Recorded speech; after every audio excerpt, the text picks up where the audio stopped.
അവസാനം ഒരു ചെറിയ വിട്ടുവീഴ്ചയ്ക്ക് താൻ സമ്മതിച്ചു അല്ലേ? സന്തോഷം. കണ്ടേ ആകാശം കൊടുക്കും. മാഷേ ആ പൈസ മേടിച്ചു. എന്റെ പണം കൈകൊണ്ട് തൊട്ടാൽ അശുദ്ധമായി എന്ന തോന്നല് വേണ്ടാഞ്ഞിട്ടാവും. ചണ്ടേ മാഷയുടെ കൊടുക്കും. മാഷേ, ഇനി എല്ലാവരോടുമായി എനിക്കൊരു കാര്യം പറയാനുണ്ട്. കാലങ്ങളായിട്ട് ഞാൻ ഈ പഞ്ചായത്തിന്റെ പ്രസിഡന്റാണ്. അഴിമതി ഒരുപാട് ചെയ്തിട്ടുണ്ട്. കാശുണ്ടാക്കാൻ പല നക്കിത്തുരവും കാണിച്ചു. ഓരോ തവണയും ഇലക്ഷൻ ജയിക്കാൻ വേണ്ടി പലതും ചെയ്തു. പക്ഷേ ഈ പ്രഭാകരൻ, ഈ കറകളഞ്ഞ ഗാന്ധിയൻ എന്നെ ശരിക്കും തോപ്പിച്ചു. അതേ പ്രഭാകര, കയ്യിലുള്ള ഒരു തുണ്ട് ഭൂമി പോലും മറ്റുള്ളവർക്കായി വിട്ടുകൊടുത്തിട്ട് തെരുവിലേക്ക് ഇറങ്ങിപ്പോലുള്ള ഈ മനസ്സിന്റെ വലിപ്പം ഞാനിപ്പോഴറിയില്ല. അതുകൊണ്ട് ഞാനിപ്പോ പ്രഖ്യാപിക്കുന്നു, ഇനി തോന്നൂർക്കര ഗ്രാമപഞ്ചായത്തിനെ പ്രഭാകരൻ നയിക്കും. ഞങ്ങൾ ഭരണപക്ഷവും പ്രതിപക്ഷവും പ്രഭാകരനെ സപ്പോർട്ട് ചെയ്യും. അടുത്ത പഞ്ചായത്ത് മീറ്റിംഗിൽ പ്രഭാകരനായിരിക്കും ഈ പഞ്ചായത്തിന്റെ പ്രസിഡന്റ്. വേണ്ട അവറാച്ച, അവറാച്ചന്റെ മാറിയ മനസ്സുണ്ടല്ലോ, അത് തന്നെ ധാരാളം. ആയിക്കോട്ടെ, എന്നാൽ നീ എന്നോട് ക്ഷമിച്ചു എന്ന് പറയണം. ആ ഗ്യാപ്പിൽ എന്നോടും ക്ഷമിച്ചു എന്ന് പറയണം. ചിരിച്ചു.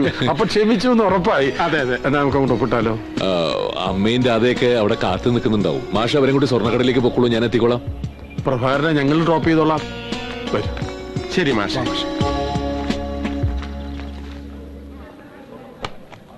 ഇതെടുത്തേ. ഇത് നന്നായിട്ടില്ലേ?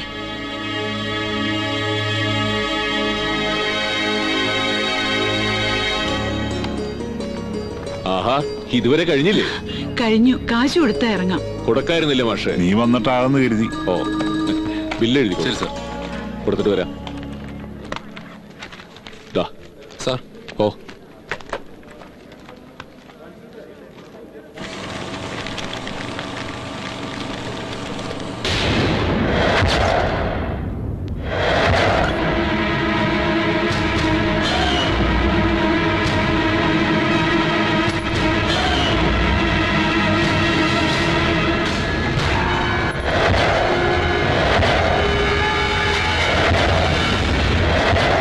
സാറവിടെ ഇരുന്നോളൂ, ചെക്ക് ചെയ്ത് വരാൻ അല്പം സമയമെടുക്കും. ഓ,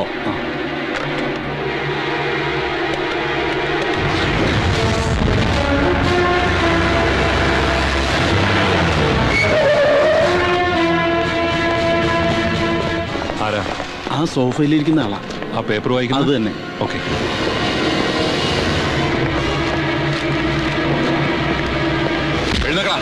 എഴുന്നേക്കാൻ സ്വർണവും കൊണ്ട് കടന്നു കളയാമെന്ന് കരുതിയല്ലടാ? അയ്യോ സാറേ, എന്താ ആരെനിക്കതല്ലേ? അതോ മോന്റെ കൂടെ നിങ്ങൾക്ക് വഴിയാണോ? നടക്കണം. ഞാനൊരു പഞ്ചായത്ത് മെമ്പറാ, അങ്ങനെ വരട്ടൊന്നും വേണ്ട. കാര്യം എന്താന്ന് വെച്ചാൽ പറയും. അത് ശരി, കള്ളനോട്ട് കൊടുത്ത് സ്വർണം വാങ്ങിയതും പോരാ, വർത്തമാനം പറയുന്നു. കള്ളനോട്ടോ? ഇത് എവിടെ നിന്ന് വന്നു നിന്നെ കൊണ്ട് ഞാൻ പറയിപ്പിക്കാം. ൂക്കിയെടുത്ത് വണ്ടിയിലുള്ളൂ.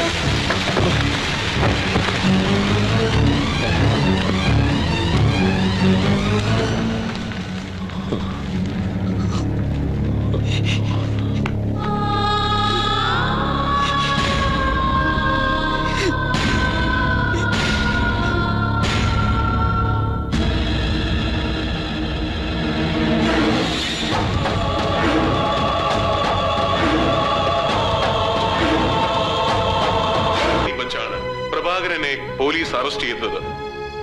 തോന്നൂർക്കര ഗ്രാമപഞ്ചായത്തിലെ 8ാം വാർഡിൽ നിന്ന് വൻപിച്ച ഭൂരിപക്ഷത്തോടെ വിജയിച്ച പ്രഭാകരൻ സമീപകാലത്ത് കായൽ നികത്താനുള്ള പഞ്ചായത്തിന്റെ നീക്കത്തിനെതിരെ കഴുത്തറ്റ മണ്ണിലിറങ്ങി നിന്ന് നിരാഹാര സമരം നടത്തി വിജയിപ്പിച്ചിരുന്നു. കണ്ടില്ലേ, ആന പിണ്ടിയിരുന്നത് കണ്ടിട്ട് മുയല് മുക്കിയതിന്റെ ഫല പറയാൻ പറ്റില്ല. ചില പാവം തന്നെ കള്ളനോട്ട് കൊടുത്തതാണെങ്കിലും. ശരിയാ, ഈ സമരവും രാഷ്ട്രീയമൊക്കെ കള്ളത്തരത്തിന് നല്ല മുറയല്ലേ?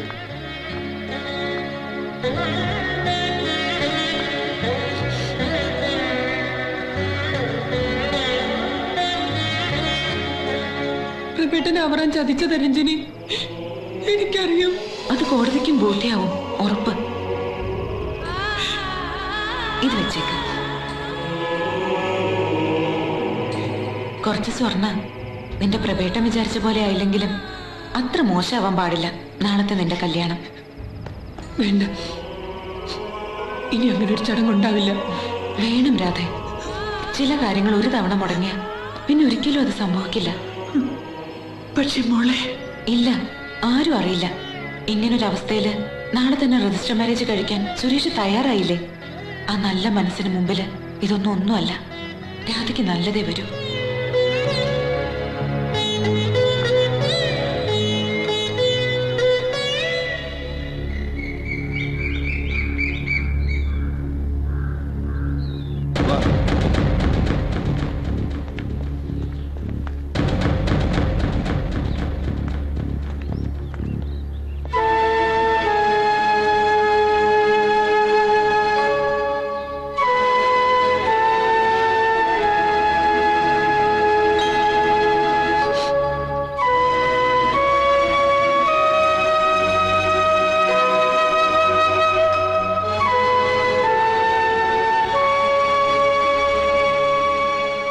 പ്രഭേട്ടൻ ഞങ്ങളെ അനുഗ്രഹിക്കണം.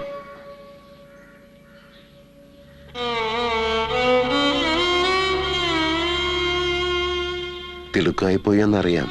എന്നാലും പ്രഭേട്ടൻ വരുന്നവരെ കാത്തു നിൽക്കാറുന്നത് സാരമില്ല, നന്നായി. ഒരുപക്ഷെ പ്രഭേട്ടൻ പുറത്തു വന്നില്ലെങ്കിലോ?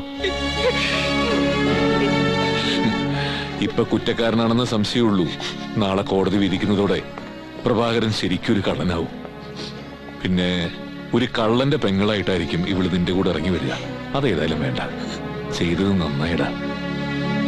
വീട്ടിലായാലും നാട്ടിലായാലും പ്രഭേട്ടൻ അവനവനെ മാത്രമേ കാണാറുള്ളൂ. അതുകൊണ്ട് മറ്റു പലതും പോലെ ഈ ഒരു ചതിയും തിരിച്ചറിയാൻ കഴിഞ്ഞില്ല, അല്ലേ മോളെ?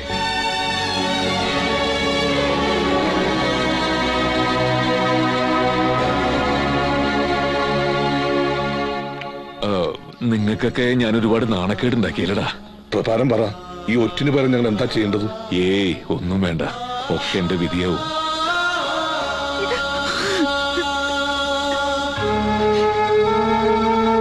എത്ര വർഷത്തേക്കാ കോടതി ശിക്ഷിക്കാന്നറിയില്ല. പക്ഷെ അത് കഴിഞ്ഞിറങ്ങുന്നത് വരെ അമ്മ അവിടെ ഒരു വെറും വേലക്കാരിയെ പോലെ കഴിയേണ്ടി വരും. അത് ഓർക്കുമ്പോഴേ ഉള്ളൂ സങ്കടം.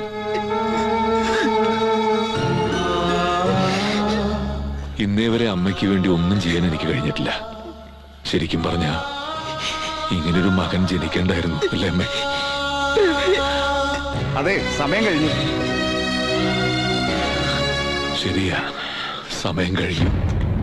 സമയം കഴിഞ്ഞു എന്ന് ചിന്തിക്കാൻ വരട്ടെ പ്രഭാര. നാളെ കോടതി ഉണ്ടല്ലോ. നിനക്ക് വേണ്ടി ഏറ്റവും നല്ല വക്കീലാ ഹാജരാകുന്നത്. അതുകൊണ്ട് എന്താ കാര്യം? കാര്യം ഉണ്ടാവും. ആ പണം ഞങ്ങൾ തന്നതല്ലെന്ന് വാദിക്കാനല്ലേ അവറാച്ചന് പറ്റൂ. അല്ലാതെയും വഴിയുണ്ടാകും.